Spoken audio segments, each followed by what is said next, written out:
Этот старинный гобелен – работа известной крымско-татарской мастерицы, специалиста по качеству гобеленам крымско-татарской традиционной вышивки татары-шлеме Зулейхи Бекировой.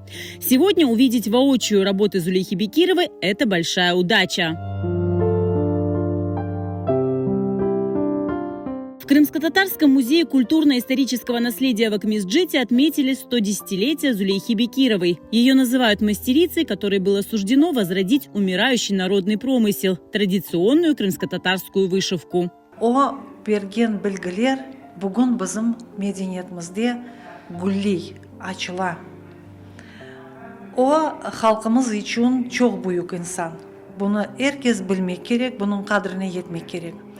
Afsus ki onun en bağlı açık büyük bir sergiler yap olamayız çünkü bizde material yok. Kapalı bütün material. Lakin olğan şeylerге көре, olğan çaremizге көре biz bu insanı anamız. Первые навыки ремесла Зулейхе привили мама и бабушка, а после ее наставницей стала тетя, известная мастерица Адавие Эфендиева. Зулейха Бекирова мечтала и жила идеей передать приобретенные знания своему народу, и этой мечте суждено было сбыться. В 1990 году в Крыму Зулейха Ханым обучила группу девушек искусству национальной вышивки. Одна из них – известная ныне мастерица Эльвира Османова. Вот надежда, что в моем лице, может быть, ее чаяния оправдались, что это искусство настолько оказалось для меня привлекательным и интересным, что я это занятие не бросила. Вот, и как-то попыталась даже еще популяризировать.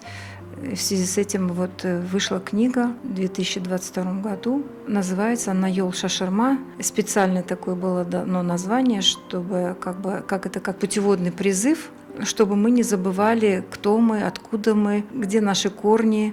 Зулейха Бекирова скончалась в 1999 году, но возрожденное ею традиционное искусство и сегодня продолжают развивать ее ученики и последователи.